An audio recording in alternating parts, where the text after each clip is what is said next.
বহু শতাব্দী ধরে একাধিক সভ্যতার সংযোগস্থল এই দেশটি। মুসলিম অধ্যুষিত এই দেশটির প্রধান ধর্ম ইসলাম। এই দেশেই রয়েছে পৃথিবীর একমাত্র দোজখের দরজা। বলছি মধ্য এশিয়ার দেশ তুর্কমেনিস্তান সম্পর্কে। তাহলে বন্ধুরা চলুন তুর্কমেনিস্তান সম্পর্কে জানা অজানা ও প্রয়োজনীয় তথ্য জেনে নেওয়া যাক ফাইজোর্স 5 এর এই পর্বে।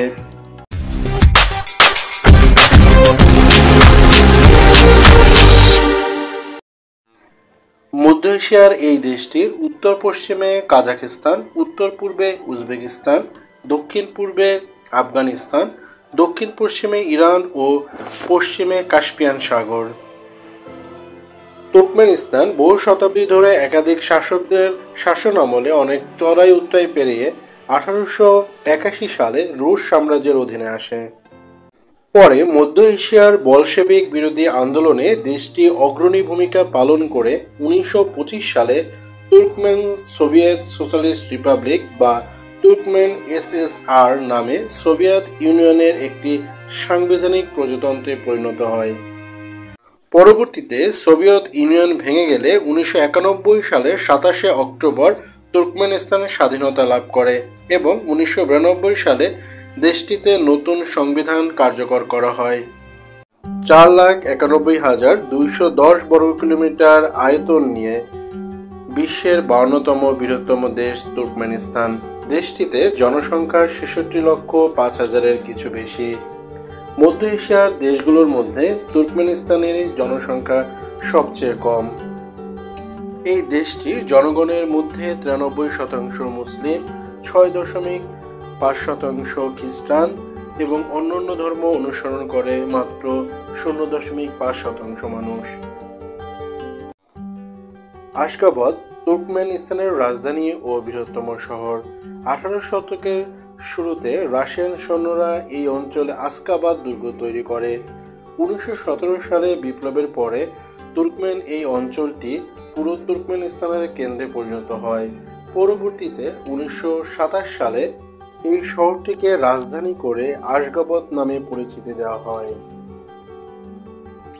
এই শহরটি সবচেয়ে বেশি সাদা মার্বেল পাথরের ভবনের শহর হিসেবে গিনেস বুক অব ওয়ার্ল্ডে অন্তর্ভুক্ত আছে। মজার বিষয় হলো এই শহরের কেন্দ্রস্থলে অবস্থিত সবগুলো ভবনই সাদা রঙের। তুর্কমেনিস্তানের সরকারি ভাষা। এখানকার জনসংখ্যার প্রায় 80%ই এই ভাষায় কথা বলে। তাছাড়া রুশ ও অন্যান্য প্রচলিত ভাষার মধ্যে অন্যতম উজবেক ও বেলুচি। রাষ্ট্রপতি শাসিত এই দেশটির রাষ্ট্রপতি হলেন একাধারে রাষ্ট্রের প্রধান ও সরকার প্রধান। এই দেশটির প্রশাসনিক এলাকা 5টি প্রদেশে বিভক্ত। এই প্রদেশগুলো আবার বিভিন্ন জেলায় বিভক্ত।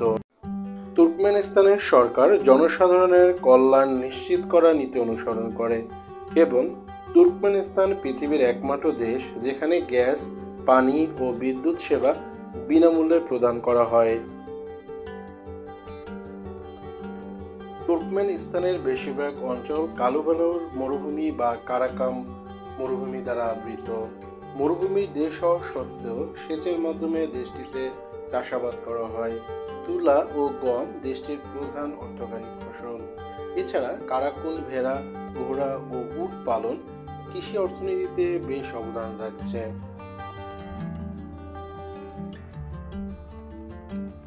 এই দেশটিতে জ্বালানি তেল ও প্রাকৃতিক গ্যাসের পর্যাপ্ত মজুদ রয়েছে। পর্যাপ্ত পরিমাণে প্রাকৃতিক গ্যাস মজুদ আছে এরকম দেশের তালিকায় দেশটি আছে 6 নম্বরে। মরুভূমিময় এই দেশটি তেল ও প্রাকৃতিক গ্যাস আহরণে বেশ প্রসিদ্ধ। দেশটির পশ্চিমে সমভূমিতে ভূগর্ভস্থ সম্পদ ও ক্যাস্পিয়ান সাগর বরাবর প্রাকৃতিক gas, iodine, bromine, sulphur, potassium ও লবণ মজুদ রয়েছে।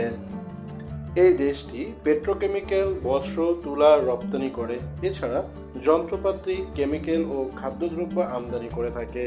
মূলত জাপান, জার্মানি, দক্ষিণ কোরিয়ার সাথে দেশটির বাণিজ্যিক লেনদেন রয়েছে।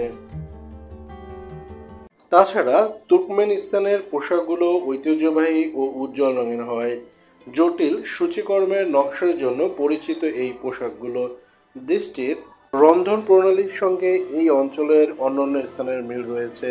দেশটিতে জনপ্রিয় খাবার হলো চাল ও মাংসের তৈরি এক ধরনের বিশেষ খাবার। এছাড়া দেশটিতে চর্বিযুক্ত ভেড়ার মাংস, দুধ ও দুগ্ধজাত খাবার বিশেষ ভূমিকা পালন করে খাদ্য তালিকা। নরকের দরজা খ্যাত এই জায়গাটি তুর্কমেনিস্তানের রাজধানী থেকে 260 কিলোমিটার উত্তরে অবস্থিত। গর্তটি 190 ফুট প্রশস্ত ও 70 ফুট গভীর। এটি কোনো প্রাকৃতিক ঘটনা নয়, বরং প্রাকৃতিক গ্যাস ড্রিলিং অভিযানের ভুলের ফলাফল।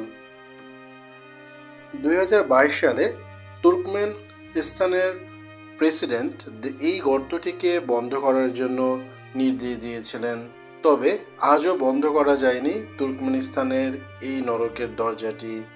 তুর্কমেনিস্তানের মিডিয়া ও প্রকাশনা রাষ্ট্রের সরকার দ্বারা কঠোরভাবে নিয়ন্ত্রিত। দেশটি প্রায় সব টেলিভিশন ও সংবাদপত্র রাষ্ট্রের মালিকানাধীন, তবে কিছু কিছু প্রাইভেট প্রতিষ্ঠান রয়েছে।